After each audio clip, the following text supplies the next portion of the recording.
আজ 21শে জুলাই পশ্চিমবঙ্গের বর্তমান মুখ্যমন্ত্রী মমতা ব্যানার্জির উদ্যোগে কলকাতায় 21শে জুলাই শহীদ দিবসকে উপলক্ষ করে মানুষজনের ভিড়কে জমায়েত করা হয় মিটিং ও মিছিলের জন্য।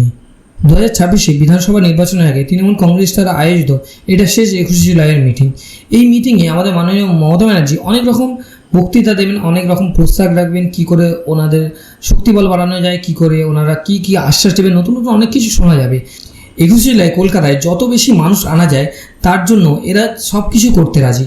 কখনো কখনো কোনো ভাতার নাম করে এরা লোক জমায়েত করে, কখনো বা 100 দিনের কাজের নাম করে এতদিন লোক জোগাড় করে আসতো, কিন্তু বর্তমানে 100 দিনের কাজ বন্ধ হয়ে যাওয়ায় এরা লক্ষ্মী ভাণ্ডার এবং নানান ভাতার নাম করে মানুষজনকে জমায়েত করার চেষ্টা করছে। 21শে জুলাই মানুষজনকে জমায়েত করার মূল কারণ হলো সমস্ত রাজ্যবাসীকে দেখানো যে আমাদের সাপোর্টারে বা আমাদের ডাকে কতজন মানুষ আসতে পারে বা আমাদের পেছনে কতজন সাপোর্টার্স আছে, এটা দেখানোর জন্য ভিন্ন ভিন্ন কারণে ভিন্ন ভিন্ন কথাতে মানুষকে যেভাবে হোক যত বেশি সম্ভব লোককে আনার চেষ্টা করা হয়। রিসেন্টলি একটি নিউজ চ্যানেল দ্বারা একটি ভিডিও ক্লিপ ভাইরাল হয়, যেখানে দেখা যাচ্ছে মঞ্চের একজন নেতা অপর সব বুথের নেতাদেরকে উদ্দেশ্য করে বলছেন যে যেভাবে হোক লোক জোগাড় করো, তোমরা যত বেশি লোক জোগাড় করবে সেই হিসাবে তোমাদের পুরস্কার দেওয়া হবে।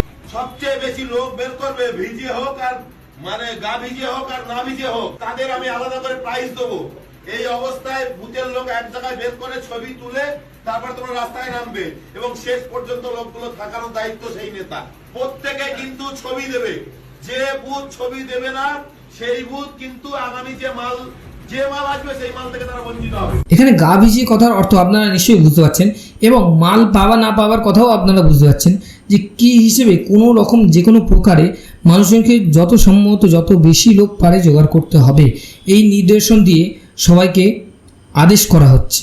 বর্তমান সরকারের বিভিন্ন দুর্নীতি, ঘুষখোরি এবং অন্যায় অত্যাচারের বিরুদ্ধে মানুষ যত ধীরে ধীরে সচেতন হচ্ছে তত এদের মিটিং মিছিলে লোক যাওয়ার পরিমাণ কমে যাচ্ছে।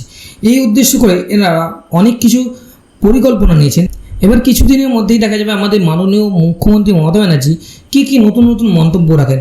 এমনিতে তো ওনার মন্তব্যের কোনো ঠিক ঠিকানা নেই, ওনার বিভিন্ন আগন্তুক মন্তব্য এবং কথাবার্তার জন্য উনি সবসময় মিমস এবং লাইমলাইটের শীর্ষে থাকেন। দেখা হচ্ছে পরের ভিডিওতে। এরকম ভিডিও ভবিষ্যতে দেখতে থাকার জন্য ব্যাটস ভিলিয়ানকে ফলো এবং সাবস্ক্রাইব অবশ্যই করুন।